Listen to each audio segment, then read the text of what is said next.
Department of Migrant Workers siniyak ang proteksyon at benepisyo ng mga Pinoy seafarers laban sa mga kumpanya na sapilitan silang pinaglalayag sa mga armed conflict area. Alamin ang detalye sa report ni Elijah Canlas. Personal na tutungo sa Romania si Migrant Workers Secretary Hans Leo Kakdak para alamin ang kalagayan ng mga Pilipinong seafarers na apektado ng mga pag-atake sa Northern Black Sea. Makakasama ni Kakdak si OWA Administrator Patricia Yvonne Kaunan at isang augmentation team na nakatutok sa pagtulong at pakikipag-ugnayan sa mga nailigtas na tripulante.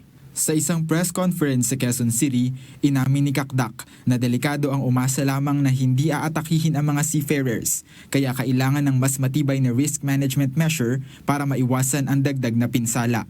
We cannot place ourselves in the hands of the attackers. We cannot place our seafarers' fate in the hands of those sa mga nag-a-attack at tayo aasa na hindi sila atakihin. That is too much risk. So this is a risk management measure on our side to prevent further losses. Bukod sa pagbisita sa mga nailigtas na seafarers, pupuntahan din ng DMW team ang lugar kung saan nakalagak ang labi ng isang nasawing Pinoy para asikasuhin ang repatriation nito pauwi sa Pilipinas.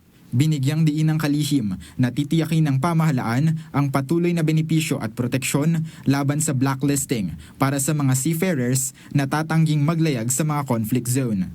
And if you exercise the right to refuse sailing, you are entitled to 2 months' wages, free repatriation, number 2, and lastly, non-discrimination for future voyages. At meron na pong nag-exercise ng right na yan at hindi po sila na blacklist. This is an assurance from us sa ating mga tripulante.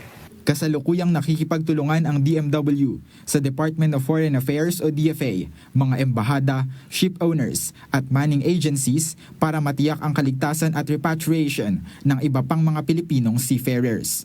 Elijah Canlas para sa Bayan.